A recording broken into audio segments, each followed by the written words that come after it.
वरदा हरी विठ्ठल श्री ज्ञानदेव ज्ञानेश्वर महाराज की जय.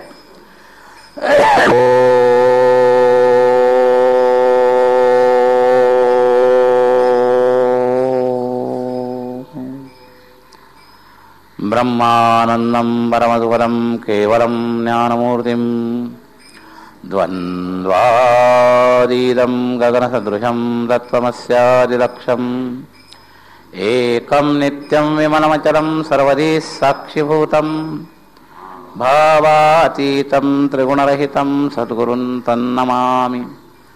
मूकं करोति वाचालं पङ्गुं लङ्घयते गिरिं यत्कृपात्तमहं वन्दे परमानन्दमाधवम्. नारायणं नमस्कृत्य नरं चैव नरोत्तमं देवीं सरस्वतीं व्यासं ततो जयमुदीरयेत्. गुरुर्ब्रह्मा गुरुर्विष्णु गुरुर्देवो महेश्वरः गुरुः साक्षात् परब्रह्म तस्मै श्रीगुरवे नमः.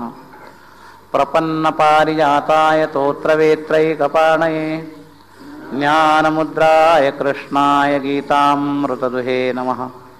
वसुदेवसुतं देवं कंसचाणूरमर्दनं देवकी परमानन्दं कृष्णं वन्दे जगद्गुरुं. वंशी विभूषितकरान्नवनीरदाभात् पीताम्बरादरुणबिम्बफलाधरोष्ठात् पूर्णेन्दुसुन्दरमुखादरविन्दनेत्रात् कृष्णात् परं किमपि तत्त्वमहं न जाने. पुण्डलीकवरदा हरिविठ्ठल श्री ज्ञानदेव तुकाराम ज्ञानेश्वर महाराज की जय. निधान सच्चिदानंद घन करुणावरुणालय भक्तवत्सल भगवान श्री पांडुरंगाच्या चरणावर मनःपूर्वक साष्टांगाभिवादन करून धामनिवासी सर्व साधकांच्या बाबतीत सद्भाव प्रगट करून आपल्या चालू असलेल्या चिंतनामध्ये नाथ महाराजकृत साधकांना आवश्यक असणारा छोटासा घागरमे सागर असणारा जो चिरंजीव पदग्रंथ आहे त्याचं चिंतन चालू आहे. आणि दुसऱ्या उभीमध्ये आपण चिंतन चालू ठेवलेलं आहे. मुद्दाम आपल्या समोर असावा म्हणून 3-3, 4-4 ओव्या या फळ्यावर आपण लिहून ठेवतो. तर चिरंजीव पद पावावयासी आन उपाय नाही साधकासी किंचित बोलो निश्चयासी कळावयासी साधका. काही जुन्या प्रतीमध्ये निश्चयसी शब्द आहे असं काल एकाने दाखवलं. तर असे थोडेफार पाठभेद असतात. तर आपल्याला अर्थानुसंधान करताना निश्चयाशी या दृष्टीने अर्थ सांगितला होता आणि निश्चयेसी असा हे आपण पाठभेद गृहीत धरून थोडंसं चिंतन केलेलं होतं. तर यानंतर पुढचा जो मुख्य आहे मुद्दा येथे म्हणजे या चिरंजीव पदप्राप्तीच्या कार्यामध्ये येथे मुख्य पाहिजे अनुताप. तर पाहिजे हे जनरल विधी वाक्य, अपेक्षा वाक्य आणि एक सिद्धांतवाचक धारणा वाक्य अशात अर्थानं पाहिजे म्हणजे याची गरजच आहे. तर पाहिजे या शब्दाचा अर्थ व्यक्तिगत दृष्ट्या आतुरता आपल्याला पाहिजे असा एक भाव. तर दोन्ही पाहिजे शब्दाचे अर्थ होतात. मुख्य शब्दाचे आपण काल 2-3 अंगांना अर्थ पाहिले आणि अनुताप शब्दाचं चिंतन आपलं काल थोडं थोडं झालेलं आहे. तर या अनुताप विभागाचा जो विचार आहे त्याची आता आपल्याला दिशा जी पाहायची आहे ती या ग्रंथाप्रमाणे. काल आपण थोडं बुद्धी लावून व्यवहारामध्ये अनुताप शब्दाचे काय काय प्रकार असू शकतात कथा संपल्यानंतर यांच्याकडून एक संकेत असा आला तोही ठीक आहे की पश्चात्ताप हा व्यक्तिगत चुकांच्या बाबतीत असतो आणि अनुताप हा शब्द जरा जनरल आहे. तर कक्षा मोठी अनुताप शब्दाची हाही मुद्दा बरोबर आहे. आणि तिसरा मुद्दा अनुतापाचं मनस्ताप अर्थ करायचा नाही. पश्चात्तापात मनस्तापाचा भाग जास्त आहे. हा एक अजून काल सुचलेला एक पॉइंट. तर पश्चात्तापामध्ये जसं व्यक्तिगत चुकाविषयी विचार आहे तसं पश्चात्तापामध्ये मनस्ताप आहे. तर मनस्तापाचा अंश पश्चात्तापात जास्त आहे. पण अनुतापामध्ये विवेक अंश आहे. तर विवेक अंश आणि मनस्ताप यामध्ये अंतर आहे. तर पश्चात्ताप जो होतो त्याच्यामध्ये त्याची प्रक्रिया मनस्तापात होते. याचं कारण असं आहे की अजूनच जर बारीक त्याचा भाग पाहायचाच ठरला, हरकत नाही पाहायला, कारण याची चिंतन करायला काही हरकत नाही. पश्चात्तापामध्ये जो भाग असतो ना मनस्तापाचा, तर पश्चात्ताप हा शास्त्रीय दृष्टिकोन ठेवूनच असतो असं नाही. बऱ्याच वेळेला पश्चात्ताप हा व्यक्तिगत दृष्टिकोन ठेवून असतो. जसं व्यक्तीच्या चुकीबद्दल असतो तसं व्यक्तिगत दृष्टिकोन ठेवून असतो असं आहे. म्हणजे अविवेकी विषयावर सुद्धा आपण अपेक्षा केलेली जर असेल आणि ती अपेक्षित गोष्ट जरी अविवेकी असली पण आपल्या हातून जर घडली नाही किंवा आपण करायला पाहिजे होती पण ती झाली नाही, तरी पश्चात्तापाचा विभाग होऊ शकतो. अनुताप शब्द जो आहे याला माऊलीने जो एक गोडवा दिलाय, अनुताप तीर्थी नाहाला असा शब्द आलाय. तर तीर्थ शब्द जो त्याला आला त्याच्यामुळे याचं एक वेगळे पण तयार झालं. लक्षात घ्या, या अनुताप हे तीर्थ आहे, पश्चात्ताप हे तीर्थ नाही. लक्षात घ्या, पश्चात्तापामध्ये मनस्तापाची दिशा थोडीशी जास्त आहे. तर पश्चात्ताप आणि अनुताप, तर संतांनी अनुताप शब्द जेव्हा वापरला तेव्हा विवेकयुक्त विचार आहे अनुतापामध्ये, आणि पश्चात्तापामध्ये घडलेल्या घटनेविषयीचा विचार जरूर आहे पण त्याला विवेकाचीच फिक्स दिशा आहे असं नाही. लोभ दिशेतून जरी त्याला आपल्याला एखाद्याला वाटलं त्याला आपण 2 दिवस अमुक माल उशिरा विकला, आधी जर विकला असता तर बरं झालं असं, त्या माणसाला एवढा भाव मिळाला आणि मला एवढा मिळाला, यात सुद्धा माणसाला पश्चात्ताप होतो. म्हणजे पश्चात्तापाचं केंद्र शास्त्र किंवा विवेक दृष्टी असतेच असं नाही, म्हणजे नसते असंही नाही. एखाद्या योग्य विषयाचाही पश्चात्ताप माणसाला होऊ शकतो, पण पश्चात्तापापेक्षा अनुतापाची कक्षा जी आहे ती जरा विशेष आहे, व्यापक आहे आणि शास्त्राधारी आहे असं आहे. म्हणून हा अनुताप शब्द परमार्थाच्या दृष्टीने जेवढा वापरला जातो, पश्चात्ताप शब्द सर्रास वापरला जातो, व्यवहारातही वापरला जातो, तसा अनुताप शब्द सर्रास वापरायची पद्धती नाही. म्हणून ह्याला तीर्थी शब्द जो माऊलीने वापरला याच्यामुळे त्याला एक विशिष्ट कक्षा निर्माण झाली.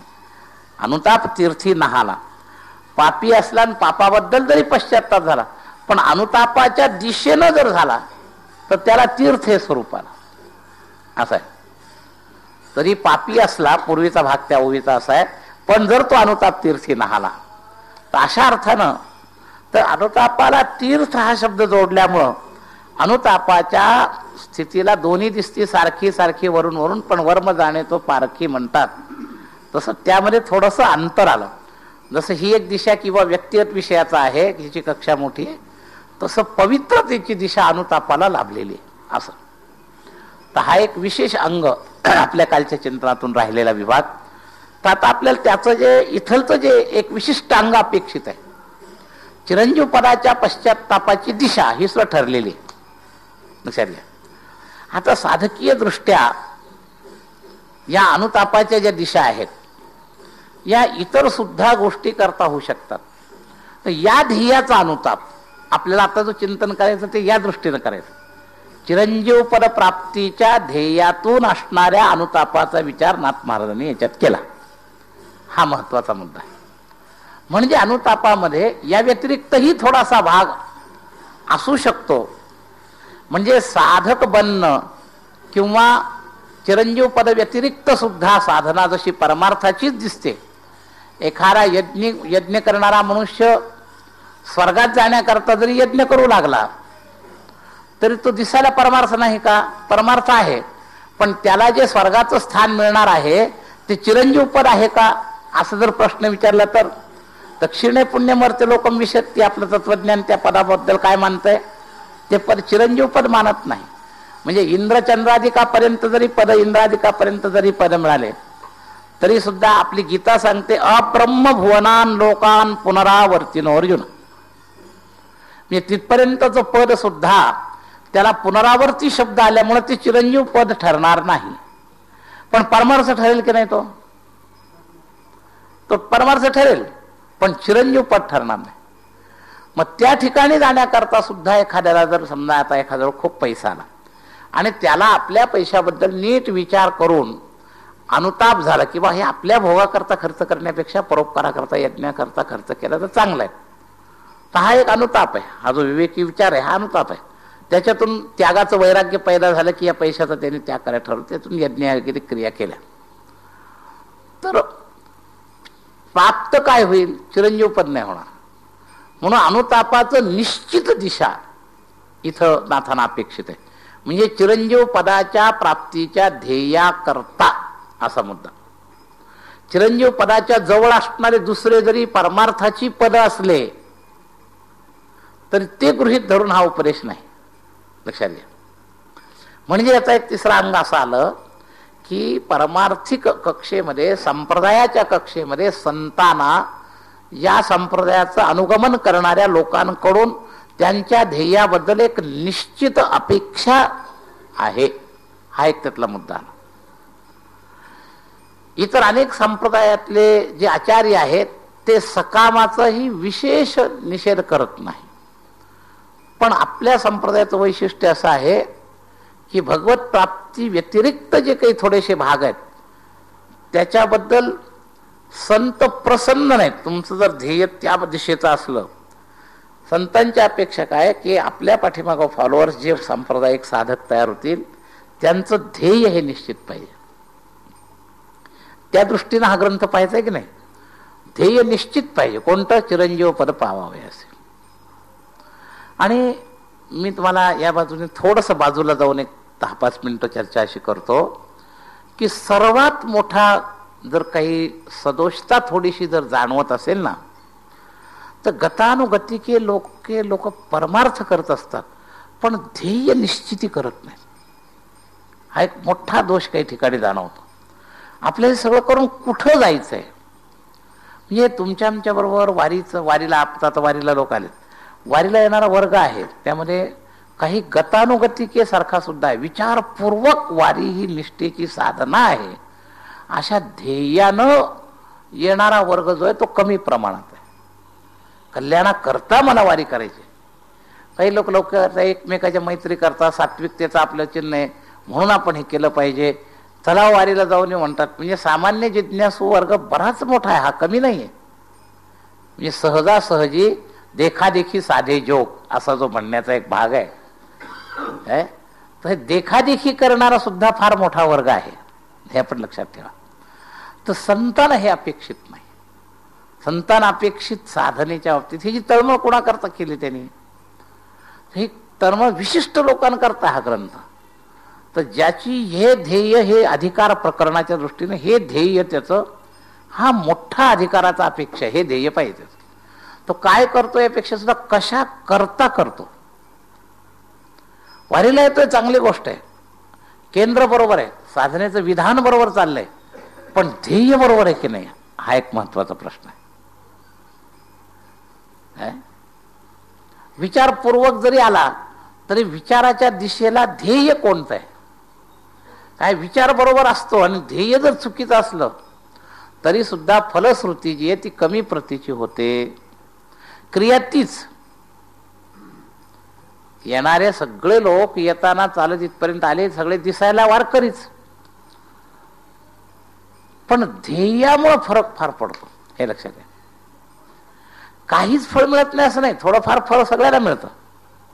आता पंढरीच्या वारीमध्ये स्वतःच्या पोटाची खळगी भरण्याच्या ध्येयानं आळंदी पंढरी वारी नियमन करणारी मंडळी, नियमन त्याचं नियम आहे.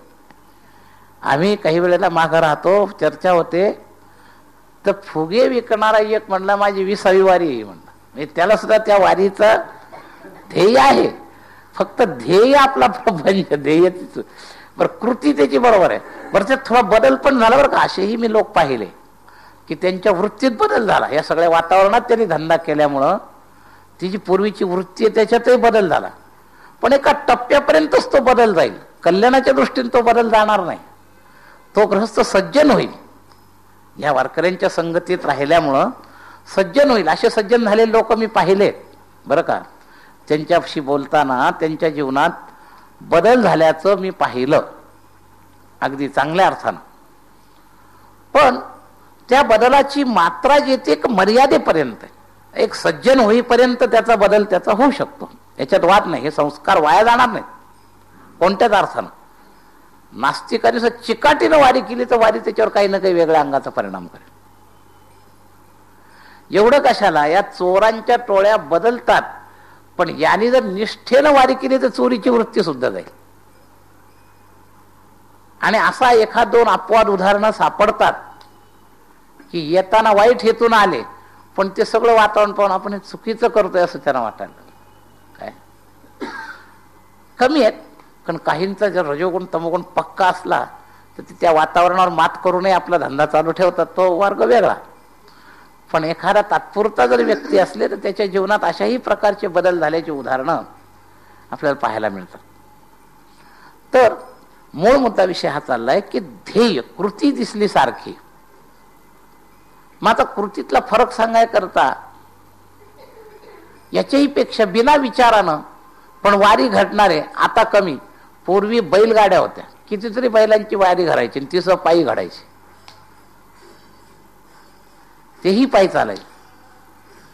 अजिबातच पुण्य मिळणार, त्यांना सुद्धा पुण्य मिळणार पण फार थोडं. त्याची एक कक्षा आहे काय.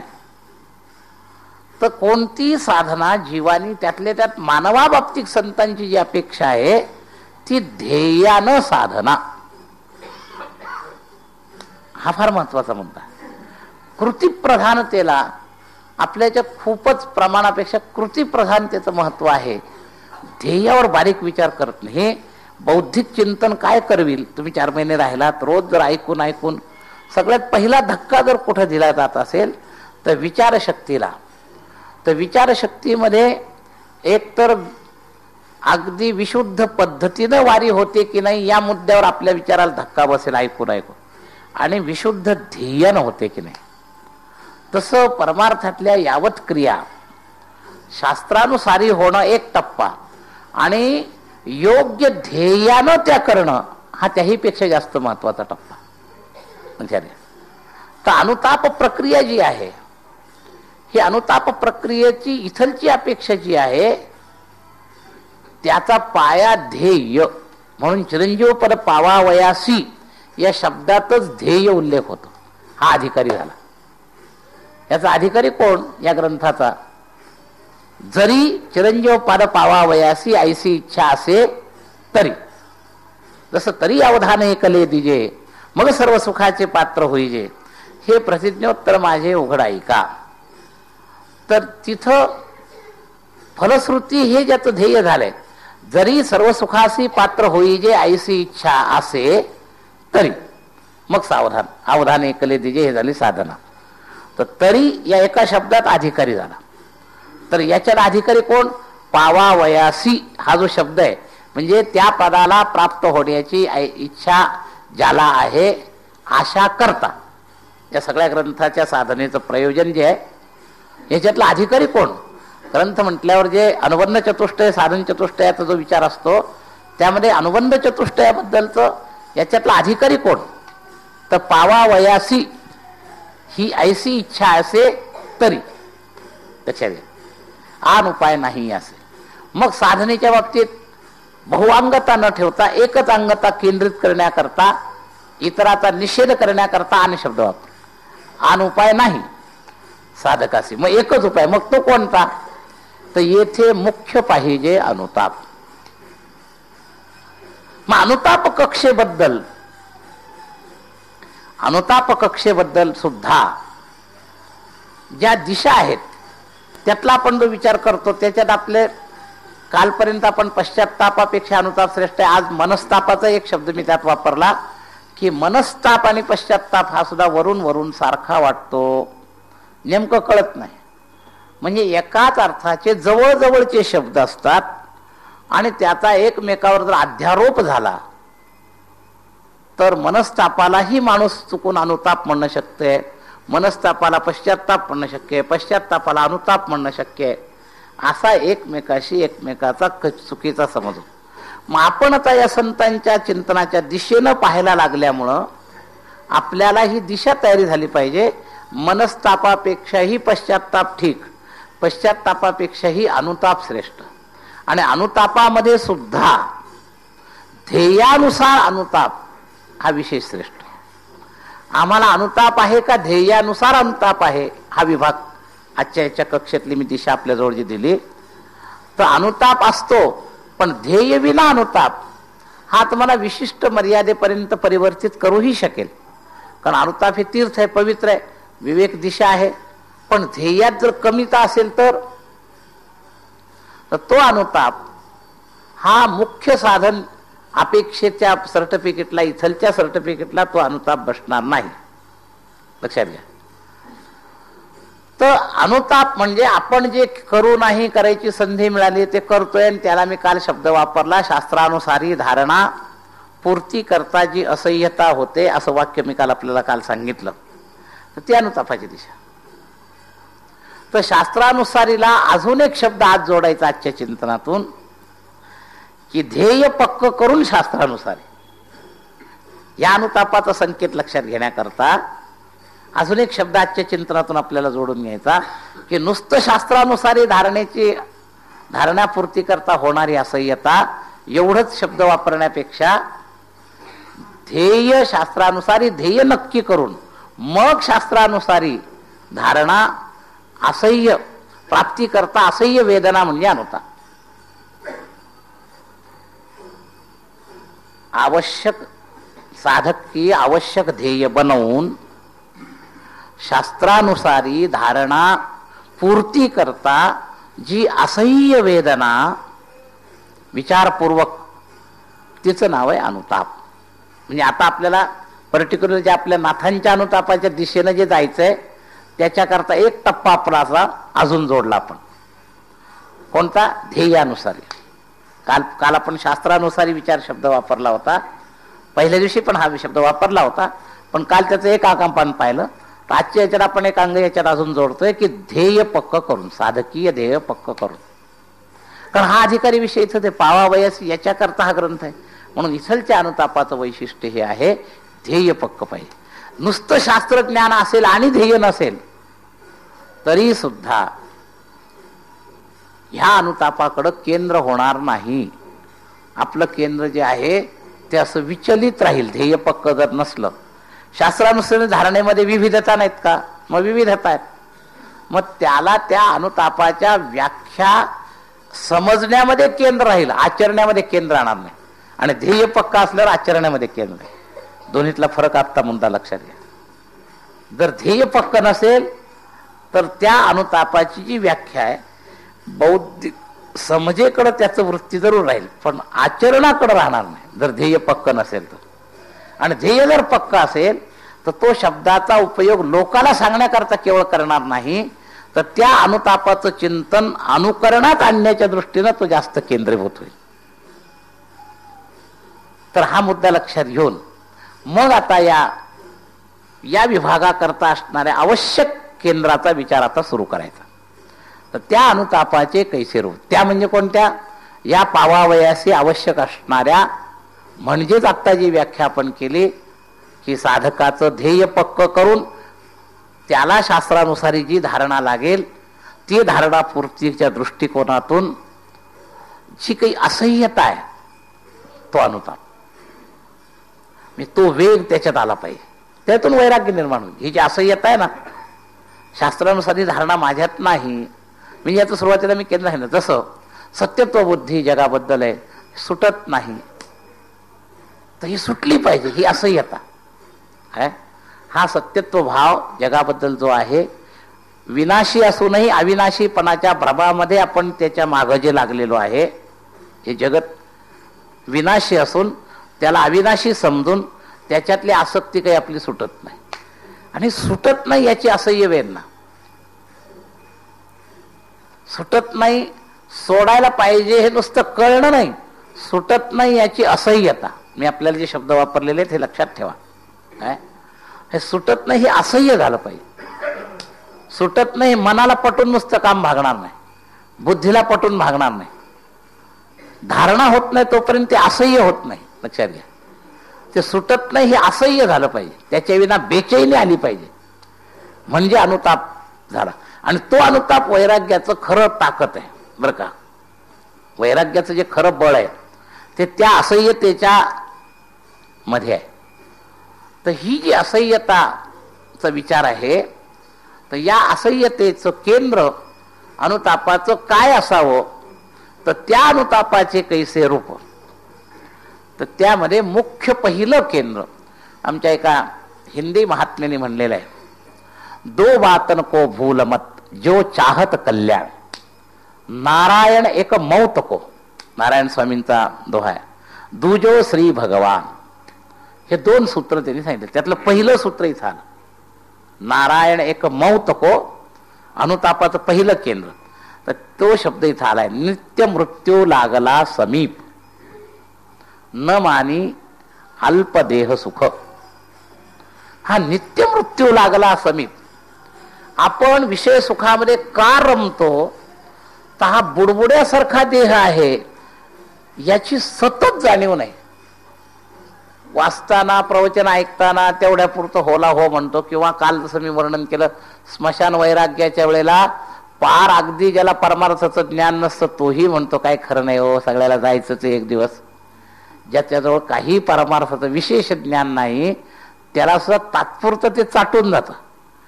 मी काल जसं आहे ना, प्रसूत वेदनेच्या वेळेला विषय सुखाची तात्कालिक वैराग्य स्त्रीला होतं, तसं माणसं स्मशानावर गेले की तेवढ्या पुरच्या गप्पा मारतात. तर हे जे तात्पुरतं वाटणं जे आहे हे चिरकाल टिकणं, हे क्षणिक वाटणं नित्य ते निरंतर या सावधानीमध्ये रमायचं आहे. हे सोपं नाही. कालचक्राचं वर्णन महाभारतात जे आलेलं आहे ते अशा प्रकारचं आहे की माणसं त्या भोगवृत्तीमध्ये कालगतीला विसरतात. तर सगळ्या जीवाला ही कालगती कशी मागं लागली, आणि कालगतीचं सूत्र मनुष्य, रामसुदाजींचं फार सुंदर चिंतन आहे, एका दिवशी मरतो असा आपला समज आहे. पण खरा बारीक जर विचार केला तर माणूस जगत नसतो, रोज मरतच असतो. ही जी दिशा आहे ना, ही दिशा साधकाला कळली पाहिजे. माणसं आपण इतक्या वर्षे झालो वाढदिवस करतात ना, ज्ञानशी विवेकदृष्ट्या हा घट दिवस आहे या दृष्टीनं सावधान राहावं असं संकेत केलं. आपण वाढदिवसाचं कौतुक करतो आणि मोठे मोठे उत्सव करतोय, सहस्त्रचंद्र दर्शन झालं. तर विचार करताना हे वास्तविक दुःखाचा दिवस आहे, जे इतकं गेलंय ते परत येणार नाही. म्हणजे माणूस रोज मरतोय, रोज जगतोय असं नाही, अशी दिशा पाहिजे. अनुतापाची दिशा कशी पाहिजे, आपण जगतोय अशी आठवण नाही, जगण्यामध्ये भोगवृत्ती राहणार आहे. या पदार्थ सामुग्रीच्या आधारावर आपण रोज इतके जगतो आहोत या दिशेनं भोगवृत्ती होईल, आणि आपण रोज मरतो या दिशेनं वैराग्य होईल. लक्षात घ्या. तर चिंतन पाहिजे, आपण रोज मरतोय रोज जगतोय असं नाही. आपल्याला वाटतं काय अजून 10-20 वर्ष आपण काय एकाच दिवशी माणूस मरतो असं समज आहे. पण संसार चक्राचं गणित असं आहे की माणूस रोज मरतोय, हे लक्षात घ्या. हे फार महत्वाचं आहे. पण लक्षच नाही. ते जे महाभारतातलं जे उदाहरण आहे ते असं आहे की एका मच्छराच्या पाठीमाग बेडूक लागलाय त्याचं खाणं पकडायला, आणि तो बेडकाने ते मच्छराला पकडलंय पण अजून पुरं गिळलेलं नाही बरं का. तेवढ्या वेळामध्ये त्या मच्छराला या बेडकाला एका सापाने गिळलं. तर सापाच्या तोंडात बेडूक आहे, अर्धा गेलेला आहे. आता तरी सावध राहावं की नाही, पण तो त्या मच्छराला सोडत नाही. त्याची दिशा भोगाची जी आहे ना, मरण्याकडे लक्षच नाही. आणि तो साप त्या बेडकाला पकडत असताना जड झाला, त्याला मुंगसाने पकडलं आणि तो अर्धा साप मुंगसाच्या पोटात गेलाय. तरी सुद्धा तो साप बेडकाला सोडत नाही. तर महाभारतात हे कालचक्र वर्णन केलेलं आहे, लक्षात घ्या.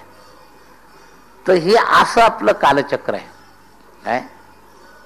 पण कालचक्रामध्ये आपण मात्र पुढच्या म्हणजे वास्तविक नातवाचा उत्सव वडिलाला वाटला तर क्षम्य आहे, पण आजोबाला कमी वाटला पाहिजे. कारण एका बाजूला मरण जवळ आलं ना, पण तोही तितक्याच आनंदामध्ये, त्याच्यापेक्षा थोडं काकणभर जास्त. नातवावर म्हणजे जसं साईवर जास्त प्रेम असतं तसं नातू झाल्यावर जास्त आनंद होतो. एका बाजूला त्याच्या जन्माचा आनंद करत असताना तुझा मृत्यू जवळ आला, इकडं मात्र आमचा विसर असतो. हे लक्षात. म्हणजे ते बेडकाच्या तोंडातलं मच्छर, आपण सापाच्या तोंडात निम्म गेलोय तिकडं लक्षच नाही, आपलं भोग्य जे मच्छर आहे तिकडं लक्ष. तर ही जी भोगवृत्ती आहे महाराज, पदार्थ भोग जसं असतं ना तसं कालभोग, माणूस कालभोगामध्ये सुद्धा फार अडकलेला आहे, याच्याकडे लक्षच नाही. जसं मी मागं सांगितलं होतं की देश परिवर्तन लक्षात येतं, काल परिवर्तन लक्षात येत नाही. उदाहरण सांगितलं होतं मागच्या वर्षी तुमच्या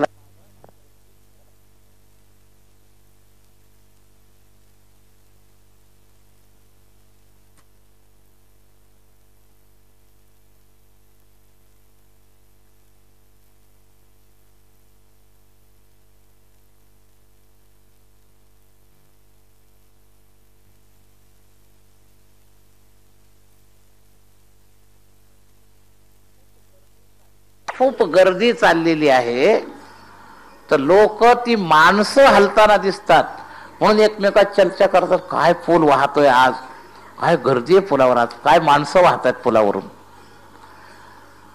आणि हे पुलावरच्या माणसांची जशी गती नजरेला दिसते, एक साधू म्हणला, अरे माणसं काय वाहतात, हा पूल सुद्धा वाहतोय. लोक म्हणले, पूल तर आहे त्या जागेवर, पूल कसं काय वाहतोय. तर त्या साधूची दृष्टी जी होती त्याच्या कालगतीकडे होती, यांची फक्त देशगतीकडेच दृष्टी होती. इकडचा माणूस तिकडून येताना नजरेला देशदृष्ट्या दिसत होता प्रवाह, साधूला कालप्रवाह लक्षात होता. तो म्हणजे हा पूल जेव्हा जन्माला आला तसा आता राहिला नाही, तो जुना झालाय, म्हणजे कालाच्या गतीत तो वाहवत गेलाय आणि एक दिवस तो दिसणार नाहीये. तुम्ही जर आता या जुन्या पुलावर गेले तर त्याच्या शेजारी अजून एक खाली तळाला फरशीची काही लक्षणं आहेत, ते कोणीकडे गेलं पत्ता नाही. आणि आता वर 3रा नवा पूल झालाय, काही दिवसानंतर हे सुद्धा इतिहास जमा होईल. पण कालाची गती आम्हाला कळत नाही. देशगती जेवढी सहज नजरेला लक्षात येते तेवढी कालगती कळत नाही, तसं कालभोग कळत नाही. विषय भोग हा हे खाऊन राहिला, ते खाऊन राहिला, ते खाऊन राहिला दिसतं, पण तू काळाचाही भोग करून राहिलाय, कालाचा उपयोग करत नाहीस, उपभोग करतोयस. महाराज, हा जो वयाचा अभिमान आहे ना, हा कालाचा उपभोग आहे, उपयोग नाही आहे. आमचे काय उन्हानं पांढरे झाले का म्हणतो, हा कालाचा उपभोग आहे, उपयोग नाही, हे लक्षात घ्या. त्याचा परिणाम जर अभिमानात परिणित झाला असेल वयोवृद्धीचा, तर तो कालाचा उपभोग आहे. भोगे रोग भयम, अभिमान नावाचा रोग झाला कालभोगानं. लक्षात घ्या, मी इतक्या वयाचा झालो, मी इतका म्हातारा झालो, तर हा कालभोगाचा रोग आहे, हे लक्षात घ्या. कालाचा जो उपयोग करतो त्याला कधीही आपल्या वयाच्या मोठेपणाबद्दल अभिमान होणार नाही. उलट तो सारखा सावध राहील, काय करावं, इतके वर्ष गेले अजून माझं हे झालं नाही, काय करावं, अशी त्याची सावधानी त्याच्यावर जाणवेल. कार्यतत्परतेच्या दृष्टीनं तो वेगळ्या अर्थानं सावधान दिसायला पाहिजे. त्याला वयाचा अभिमान ज्याला ज्याला होतो वयाचा, त्याने कालाचा भोग केलाय, उपभोग केला, उपयोग केला नाही असं समजत. कालाचा उपयोग करणाऱ्याला वयाचा कधीही अभिमान होता कामा नये. आणि 90% लोकांना वयाचा अभिमान झाल्याशिवाय राहतच नाही, लक्षात घ्या.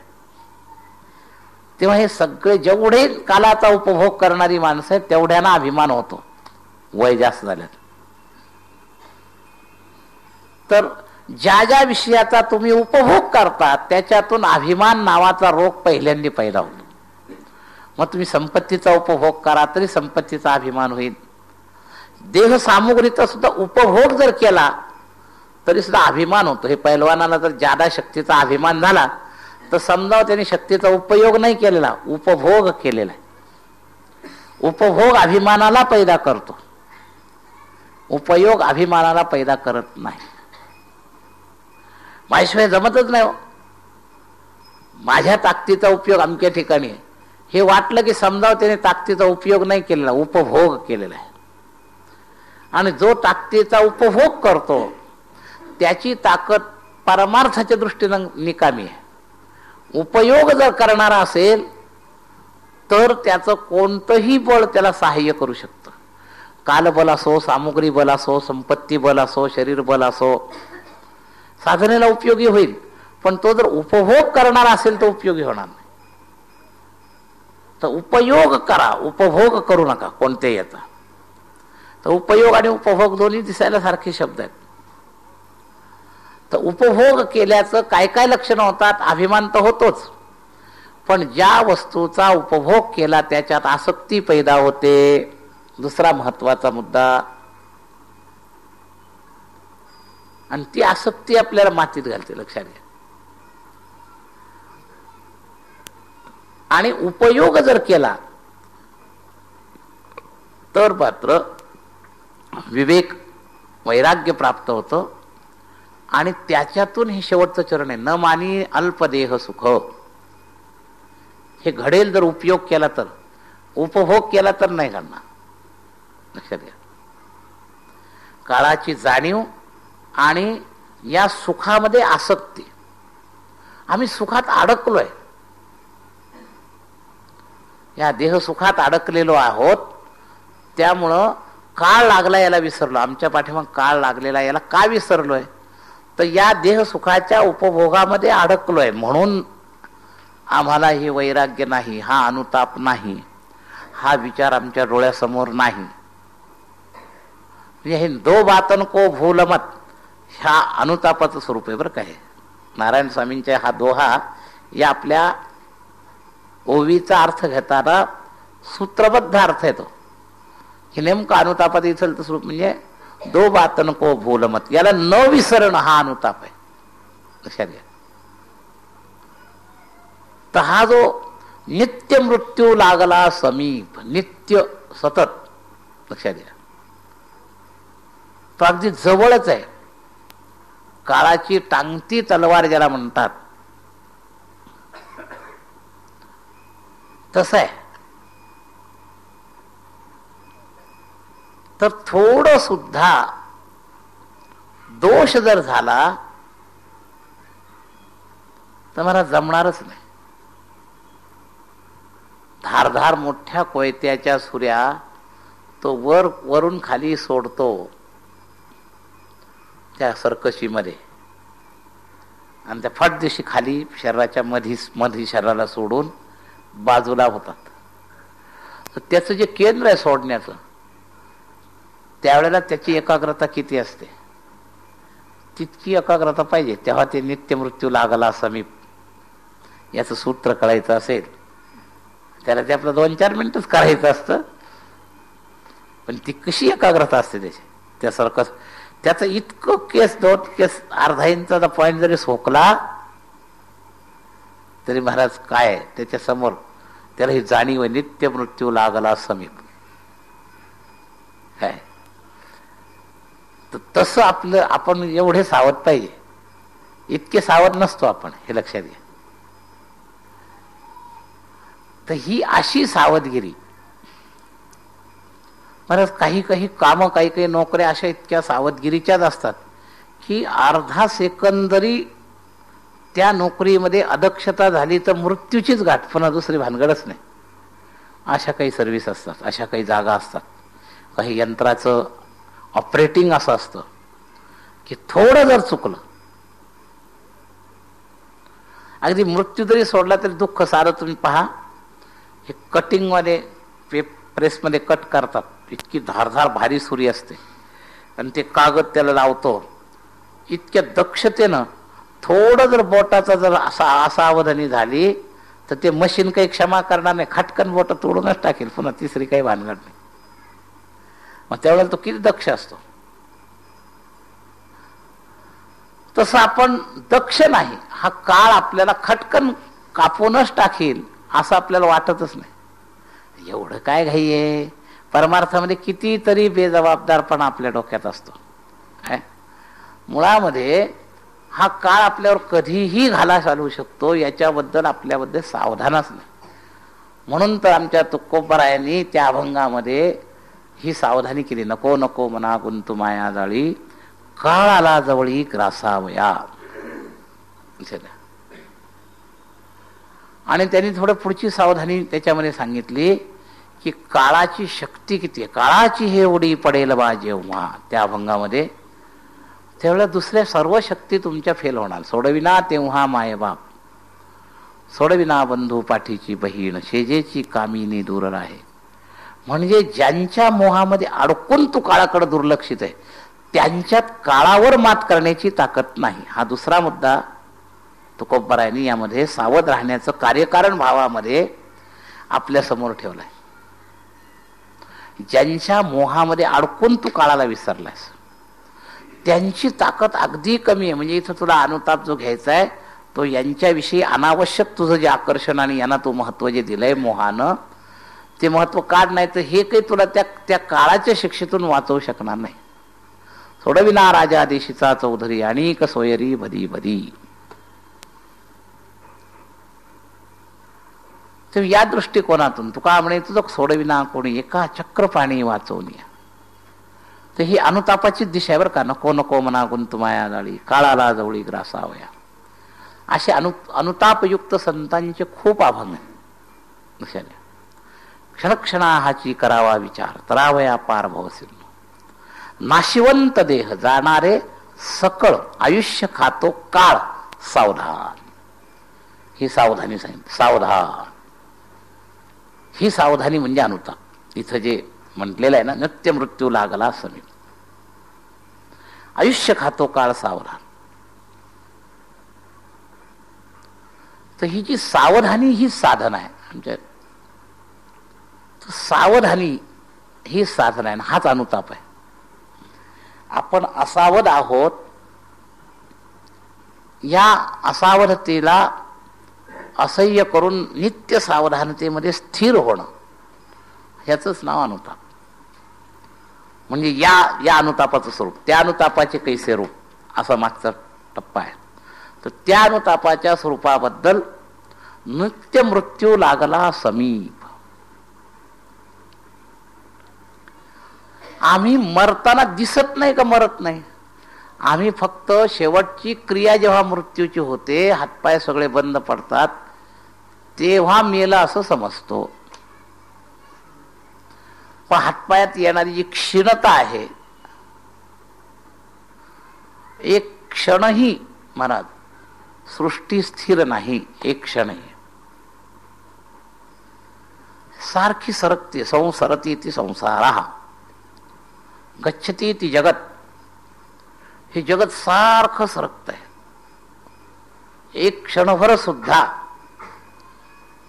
म्हणून दृष्टीसृष्टीवादाच्या सावधगिरीच्या शब्दाचा एक विचार आहे की पापणी बंद करून जेव्हा उघडतो, त्या प्रत्येक वेळेला हे जगत वेगळं आहे. आता तैलधारवत गती असल्यामुळे आम्हाला वाटतच नाही. आम्ही कित्येक वर्ष हा खांब इथं पाहतो बांधल्यापासून, ते आम्हाला असं वाटत नाही की हा खांब वेगळा कसा, ह्या खांबामध्ये काय नवीनपणा आला.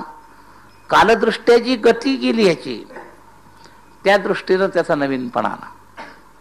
आणि याचा तुम्हाला पॉइंट नाही पकडता येणार. जसं मला लोक म्हणतात की आम्ही आता म्हातारे झालो, त्याला विचारावं तो कधी म्हातारा झाला रे, त्याला सांगता येत नाही. जर त्यांनी समजा शास्त्रीय दृष्ट्या आयुष्याचे 4 भाग पाडले, तो काय म्हणाला, आता 50 उलटली, आता म्हातारपण सुरू झालं. बरं, मग त्या 50व्या वर्षी किंवा 51व्या वर्षी तू कधी म्हातारा झाला असं जर विचारलं तर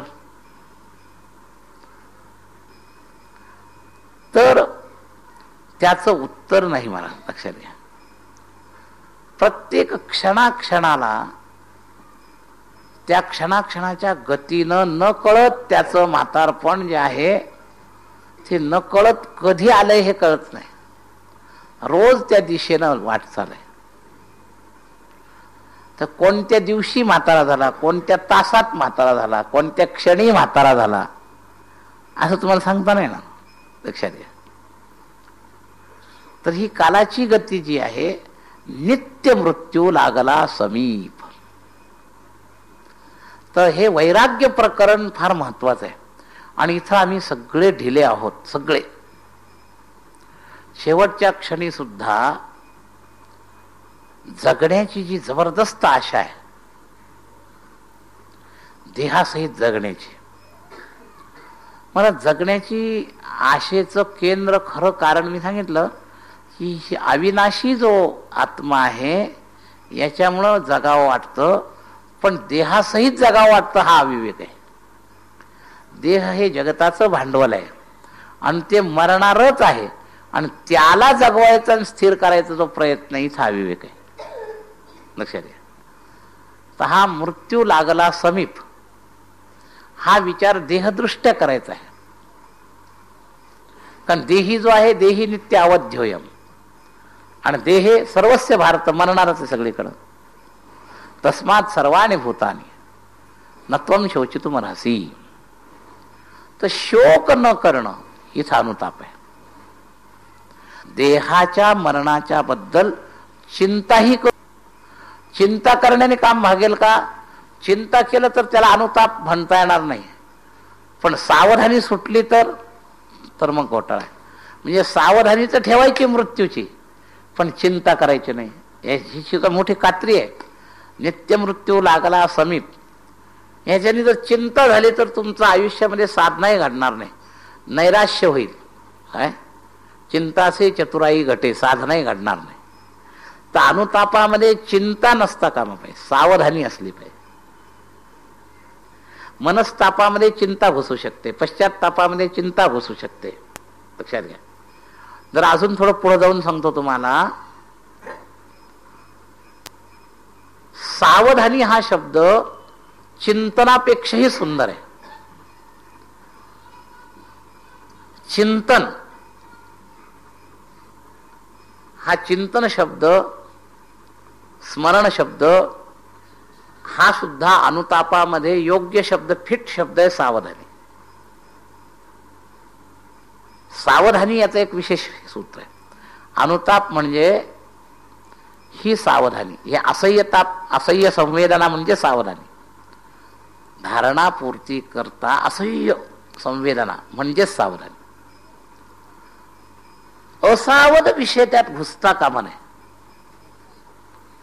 आणि त्याला चिंतेत जाऊ द्यायचं नाही. आपण नित्य मृत्यू लागला समीप, भित्रे लोक सुद्धा या मृत्यूची आठवण काढून आजारात फक्त रडतात. ते चिंता करत असतात, ते सावधान नसतात. चिंता वेगळी आणि सावधानी वेगळी. अनुतापामध्ये चिंतेला थारा नाही, हा एक मुद्दा आजच्या याच्यातला नवीन लक्षात घ्या. चिंतनालोगा अनुतापाचं स्वरूप समजून घेत असताना अनुताप चिंतेत परिणित नाही झाला पाहिजे, हे लक्षात घ्या. चिंतेमध्ये अविवेकी असावधानीची चिंतन असतं. विवेकद्वारा सावधानी जी आहे, सावधानी म्हणजे चिंता नव्हे. तर लक्षात ठेवा, तर सावधानीचं केंद्र हे महाराज स्वसमर्थित आहे आणि चिंतेचं केंद्र प्रकृती अंतर्गत चित्ताच्या माध्यमात आहे. चित्ताच्या माध्यमातून चिंता होते. लक्षात घ्या. जेव्हा असह्यतेचा विचार चित्तापर्यंत जातो आणि चित्त जेव्हा त्या असह्यतेचा निश्चय करतो तेव्हा चिंतेत परिणती होते. आणि या असह्यतेचा विचार विवेकद्वारा जेव्हा स्वधारणेत पोहोचतो तेव्हा सावधानी होते. बारीक शब्द आहेत पण लक्षात घ्यायला नव्हे. तर सावधानी, अनुतापामध्ये सावधानी पाहिजे, चिंता नको. तर सावधानीचं जे आहे ते सूत्र नित्य मृत्यू लागला समीप, चिंता केली तर काय होईल? त्या कारणामुळं जे कार्य करायचे त्याची क्रियाशक्ती सुद्धा समाप्त होईल. आपण जर सायकल चालवायला लागलो ना, आणि नवीन शिकणारा माणूस, त्याला जर एक 15-20 फुटावर एखादा खड्डा दिसला आणि तो जर त्याची चिंता करू लागला, आता माहिती गाडी जाईल का काय जाईल, नक्की गेल्याशिवाय राहायची नाही. चिंता जी असते ती शिकतात. तुम्ही बघा, हा अनुभव लहानपणीची जी गाड्या शिकल्या असतील सायकल, त्यांना हा अनुभव असेल. काय ते असं तो घाबरत घाबरत चालवली, चिंतेमध्ये घबराट निर्माण होते, हे लक्षात घ्या. आणि घबराटीमुळं कार्य करण्याची सावधानी समाप्त होते, दक्षता कमी होते, उलट अदक्षता वाढते, हे लक्षात घ्या. तर चिंताच दिशा जर झाली तर अदक्षता येईल. म्हणून नित्य मृत्यू लागला समीप याबद्दल सावधानी निर्माण व्हायला पाहिजे, चिंता निर्माण होता कामा नये. तर विचार करा, म्हणजे दुष्परिणामाच्या बाबतीमध्ये विचार करून सावधानी कृतीत आणलं तर अनुताप आहे. आणि विचार करून दुर्बलतेमुळं, असह्यतेमुळं जर तुम्ही चिंतेत पडला तर उलट नुकसान आहे. लक्षात घ्या. मृत्यूची चिंता न करणारे रजोगुणी भारी पडतील, पण मृत्यूची चिंता करणारा साधक सुद्धा भारी पडणार नाही.